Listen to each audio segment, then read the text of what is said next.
যে ছেলেটাকে মেরেছে তার হয়ে আমরা মামলাও করেছি, আপনি খোঁজ নিয়ে দেখুন। দুদিন আগে আমি আপনাকে বিস্ফোরক বলছি, দুদিন আগে জয়েন্ট সিপির সঙ্গে দেখা করে এসেছে, দেখা করতে যেতে হয়েছে কারণ বাড়িতে দুটো নোটিশ অলরেডি পাঠিয়ে দিয়েছি। আমি বলে দিচ্ছি অন ক্যামেরা, নোটিশ দুটো পাঠিয়েছি, ভালো করে পড়ে ওনাকে কিন্তু বিভিন্ন থানায় ছুটতে হয়েছে।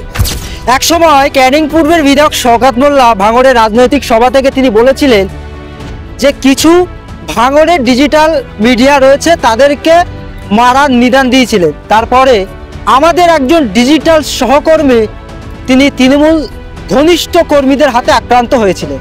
হ্যাঁ, তারপরে তৃণমূল কংগ্রেসের নেতা খায়রুল ইসলাম সেই সাংবাদিককে রীতিমতো দেখতে গেলেন আর.জি. কর হাসপাতালে। তিনি সেখান থেকে বলছেন যিনি মেরেছে তিনি অন্যায় কাজ করেছেন এবং এর বিচার করবেন ক্যানিং পূর্বের বিধায়ক শওকত মোল্লা। কি বলছেন তৃণমূল কংগ্রেসের নেতা খায়রুল ইসলাম? ক্যানিং পূর্বের বিধায়ক শওকত মোল্লা সাংবাদিকদের মারার নিদান দিচ্ছেন আর ওদিকে শওকত মোল্লার কাছে বিচার দিচ্ছেন। কিন্তু এই মুহূর্তে সব থেকে বড় খবর জানে না কি, শওকত মোল্লার বাড়িতে কিন্তু দুটো নোটিশ চলে গেছে। এই কথা আমি বলছি না, এই কথা বলছেন একজন ছাত্র নেতা মাহিউদ্দিন। হ্যাঁ, এবারে প্রশ্ন উঠছে তাহলে কি শওকত মোল্লা সেই দুটো চিঠি বা সেই দুটো নোটিশের উত্তর দেবেন? ক্যানিং পূর্বের বিধায়ক শওকত মোল্লা প্রথমে সেই তাবর নেতা খায়রুল ইসলামের বক্তব্য শোনাই আপনাদের। দেখুন, যে বা যারা এই কাজটা করেছে সত্যিকারে খুবই নিন্দনীয় এবং আমরা ওনাদেরকে ধিক্কার জানাই। এর প্রতিবাদ নিশ্চয়ই আমাদের দলের তরফ থেকে মাননীয় শওকত সাহেব এর বিচার করবে এবং আমাদের শওকত সাহেব বলেছেন যে এই বিচার, শওকত সাহেবকে বললাম যে এরকম একটা ঘটনা ঘটেছে, আমার একটা ভাইকে এরকমভাবে মারধর করেছে। শওকত সাহেব বললেন এখানে আমি যখন পলিয়াটে মিটিংয়ের জন্য আসছিলাম আমি বাড়িতে আগে এই ঘটনা ঘটেছে এবং সুরাজ আমার সাথে বলেছে বিষয়টা, আমরা নিশ্চয়ই এর ব্যবস্থা নেব, এই যথাযথ সাজা একে দেওয়া হবে। আপনারা শুনলেন তৃণমূল কংগ্রেসের নেতা খায়রুল ইসলামের বক্তব্য। রীতিমতো শওকত মোল্লা একসময় ডিজিটাল মিডিয়াদের মারার নিদান দিয়েছিলেন, আবার সেই খায়রুল ইসলাম শওকত মোল্লার কাছে বিচার দিলেন, শওকত মোল্লা বিচার করবেন। এই মুহূর্তে শওকত মোল্লার বিরুদ্ধে বিস্ফোরক মন্তব্য করলেন ছাত্রনেতা মাহিউদ্দিন। তিনি কি বললেন, তার কি বক্তব্য, তার কি প্রতিক্রিয়া শোনাবো আপনাদের। আমাদের 26 তারিখ এবং 27 তারিখ ঘোষিত কর্মসূচি। 26 তারিখ মূলত সম্মেলন এবং 27 তারিখ প্রকাশ্য সমাবেশ, অর্থাৎ ছাত্র জনতার ডাকে, ছাত্রদের ডাকে প্রকাশ্য সমাবেশ হবে এই সোনপুর বাজারে। কারণ আপনারা জানেন যে ছাত্রদের যে বর্তমান অবস্থা সেটা খুব শোচনীয় জায়গায়। কেন? কারণ হলো যে সমস্ত কলেজগুলো নিয়ে আজকে পড়াশোনা হয় সেই কলেজগুলোর দিকে যদি একবার লক্ষ্য করে দেখতে পাবেন বিগত তৃণমূল সরকার আসার পর থেকে সেখানে কোনো নির্বাচন হয় না, অর্থাৎ গণতন্ত্র কলেজ থেকে উঠে গেছে। যারা গণতন্ত্রকে পশ্চিমবঙ্গ নয় সারা ভারতবর্ষের বুকে যে ছাত্র সমাজ চড়াবে, যে ছাত্র সমাজের আদর্শটাকে সারা মানুষের মধ্যে তুলে ধরবে, সেই ছাত্রদের গণতন্ত্রটাকে এই তৃণমূল এসে ধ্বংস করে দিয়েছে। অর্থাৎ কলেজ রাজনীতি থেকে কলেজ ইলেকশনগুলোকে তুলে দিয়েছে। কেন? কারণ সেখানে এই নেতা মন্ত্রীদের ছেলেগুলো আড্ডাখানা তৈরি করে রেখেছে। কারণ এরা তো জানে যে ওই কলেজগুলোতে আর পড়াশোনা হয় না। কেন পড়াশোনা হবে? কারণ একটা কলেজে এই সিএসসির মাধ্যমে যে নিয়োগগুলো হতো কলেজ সার্ভিস কমিশনের মাধ্যমে, এখন নিয়োগ নেই। স্যাক্টের মাধ্যমে 25,000 টাকাওয়ালা প্রফেসর রেখেছে, সেখানে পড়াশোনার কি অবস্থা হবে ভালোই বুঝতে পারছেন। পশ্চিমবঙ্গে যে সমস্ত শিক্ষক নিয়োগ করেছে তৃণমূল সরকারের আমলে সব সাদা খাতার মাস্টার নিয়োগ করেছে। কি অবস্থা হচ্ছে বারংবার হাইকোর্ট সুপ্রিম কোর্টে আপনারা দেখতে পাচ্ছেন। তাহলে আপনার ছেলে, আমার ছেলে, ইভেন ওই নেতা মন্ত্রী যারা আছে তাদেরকে লক্ষ্য করে দেখুন, কোনো রেপুটেড বড় নেতার ছেলে কোনো গভর্নমেন্ট স্কুলে পড়তে যায়? জিজ্ঞাসা করুন তো, একবার চোখ মিলে দেখুন তো। আপনাদের এখানকার তৃণমূলের যারা বড় বড় নেতা তাদের ছেলেরা সরকারি স্কুলে প্রাথমিক বিদ্যালয়ে পড়ে? কেউ পড়ে না।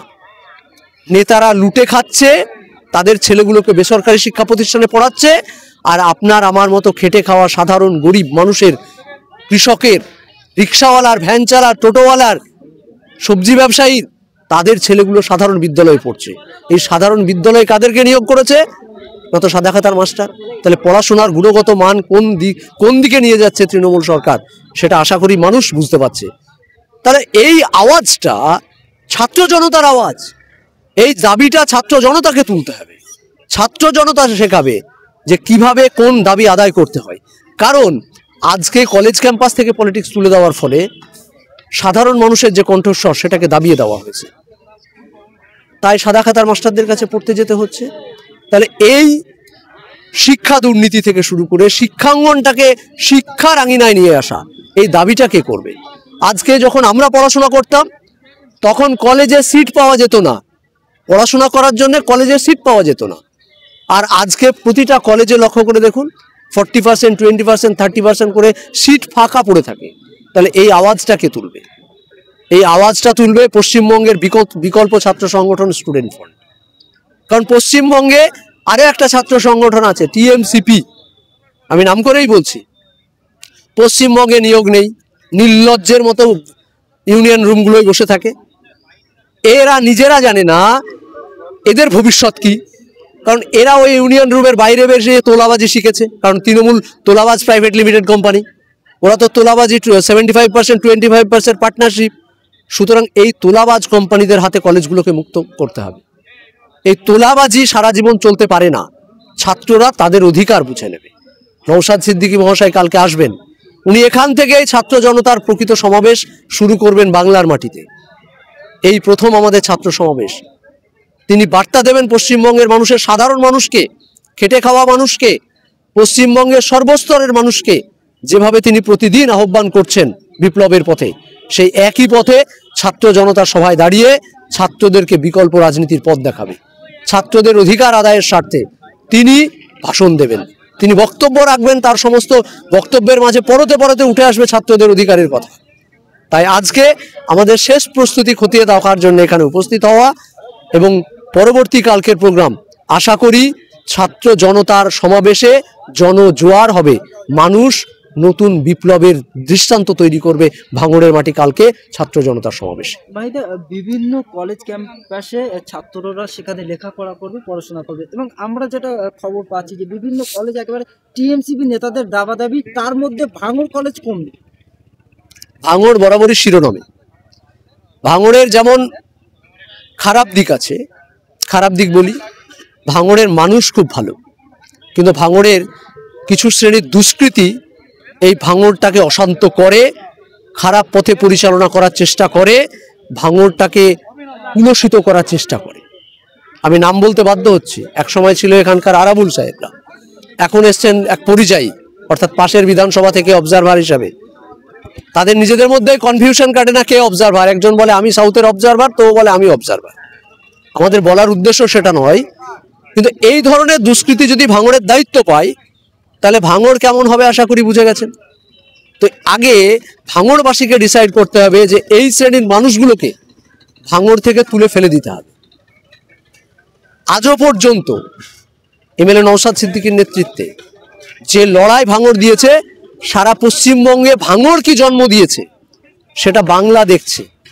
পশ্চিমবঙ্গের এমন কোনো জায়গা নাই যে মঞ্চে আজকে নওশাদ সিদ্দিকী দাঁড়ালে হাজারে হাজারে লাখে লাখে মানুষ তার সঙ্গে জুড়ে যাচ্ছে না তার মিছিলে। কালকে মুর্শিদাবাদের সভায় দেখলেন হাজার হাজার মানুষ। মুর্শিদাবাদের তো উনি এমএলএ নন, উনি তো ভাঙড়ের এমএলএ, তাহলে মুর্শিদাবাদের মাটিতে হাজার হাজার মানুষ। কালকে আপনি দেখবেন উত্তর চব্বিশ পরগনা, দক্ষিণ পশ্চিমবঙ্গের মাটিতে যেখানে পা রাখছেন হাজারে হাজারে মানুষ। কেন? তিনি একটা নতুন রাজনৈতিক যে প্রকৃত আইডিওলজি, এক কথায় রাজনীতি কেমন হওয়া উচিত সেটা শিক্ষা দিয়েছেন। তাহলে এই শিক্ষাটা কে দিয়েছেন? এই শিক্ষাটা দেওয়ার সুযোগ কে দিয়েছেন? এই ভাঙড়ের গর্বিত মাটি, অর্থাৎ এই ভাঙড়ের মাটি প্রকৃত এমএলএ কেমন হওয়া দরকার সেটা শিখিয়েছে। আর এই ভাঙড়ের মাটিতেই ওই ধরনের দুষ্কৃতীরা তাদের অপকর্ম সাধন করার উদ্দেশ্যে তারা এই কলেজগুলোতে গণতন্ত্রকে তুলে দিয়ে ইউনিয়ন রুমগুলোকে আড্ডাখানায় তৈরি করেছে। আপনি দেখলেন কিছুদিন আগে ল কলেজের ঘটনা। এরা কারা? বড় বড় নেতা মন্ত্রীদের সাথে ছবি। কাল দেখবেন যারা ভাঙড় কলেজে এই ঘটনা ঘটেছে তাদের পাশে দেখবেন আরো বড় বড় নেতা, ভাঙড়ের বড় বড় নেতারা দাঁড়িয়ে আছেন। তাহলে এই অপকর্মপ্রবণ দুষ্কৃতী মানুষরা এদেরকে দিয়ে কলেজগুলোতে এই রকম পরিস্থিতি তৈরি করেছে। আমাদের এটার বিরুদ্ধেও লড়াই। এই লড়াই আমাদের ছাত্র জনতা লড়বে, আমাদের ছাত্র সংগঠন লড়বে।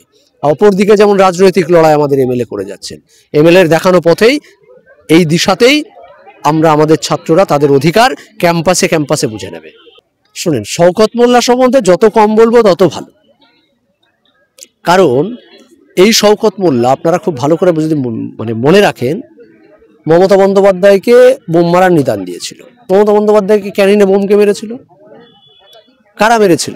তৃণমূলের নেতাদেরকে জিজ্ঞাসা করুন, নাম বলে দেবে। নেতৃত্বে কে ছিল? এই শওকত মোল্লা। তো শওকত মোল্লা এর আগেও আপনাকে আমি বলেছি বা আপনাদেরকে বলেছি, কলম ধরার রাজনীতি শওকত মোল্লা জানে না। ওই বোম বাঁধার লোক বোম ধরার রাজনীতি জানে। সুতরাং তার কাছে আপনি ভালো কিছু আশা করতেই পারেন না। এই সাংবাদিক মারা, কালকের বক্তব্য দেখেছেন, দুদিন আগের বক্তব্য দেখছিলাম, ফার্স্ট্রেটেড হয়ে গেছে। একটা মানুষ যখন বুঝতে পারবেন যে তার মধ্যে প্রচন্ড প্রেশার কাজ করছে, তখন সে মুখে দেখবেন ভুল বকছে। ইদানিং দেখবেন তহা চাচাজান থেকে শুরু করে যাকে যা পারছে নিজের মতো করে বাবা টাবা তুলে কথা বলছেন। কই আমার এমএলএ তো কোনোদিন বলে না, কই আমরা তো কোনোদিন বলি না। কেন বলি না? কারণ আমাদের মধ্যে সেই ফার্স্ট্রেশনটা নেই। আজকে নিজের দলেই তার গ্রহণযোগ্যতা দিন দিন তলানিতে, যার জন্য নিজে ফার্স্ট্রেশনে আছে যে এই মুহূর্তে যা সিদ্ধান্ত নেবে তাই ভুল সিদ্ধান্ত নেবে। আজকে যে মানুষ পাশ থেকে সরে যাচ্ছে, আজকে ফুরফুরা সিলসিলা তার পাশ থেকে সরে গেছে। কারণ প্রত্যেকটা হুজুর আপনারা যদি দেখেন, তা আজকে শওকত মোল্লার বিরুদ্ধে প্রকাশ্যে বিদ্রোহ করেছে, একরকম প্রকাশ্যে কথা বলছে। এতে ওর আইডেন্টিটি ক্রাইসিস হচ্ছে, ও নিজে স্টেবল হতে পারছে না, নিজে স্থির হতে পারছে না, ফলে ভুলভাল বকছে, ভুলভাল পদক্ষেপ নিচ্ছে। আমরা এটারও জবাব দেব গণতান্ত্রিক পদ্ধতিতে। আবারও আপনাকে বলে রাখি, যে ছেলেটাকে মেরেছে তার হয়ে আমরা মামলাও করেছি, আপনি খোঁজ নিয়ে দেখুন। দুদিন আগে আমি আপনাকে বিস্ফোরক বলছি, দুদিন আগে জয়েন্ট সিপির সঙ্গে দেখা করে এসছে। দেখা করতে যেতে হয়েছে কারণ বাড়িতে দুটো নোটিশ অলরেডি পাঠিয়ে দিয়েছি। আমি বলে দিচ্ছি অন ক্যামেরা, নোটিশ দুটো পাঠিয়েছি, ভালো করে পড়েই ওনাকে কিন্তু বিভিন্ন থানায় ছুটতে হয়েছে। ভবিষ্যতে আরও অনেক নোটিশ পাবেন। এতদিন আপনাকে ওই অরাজকতা চালিয়েছেন ক্যানিনে ভাঙড়ে, সুতরাং আপনাকে নোটিশ ধরানোর কেউ সাহস পায়নি। এবার নোটিশ আমরা ধরাতে শুরু করেছি, অপেক্ষা করুন, মাথা আরও খারাপ হবে।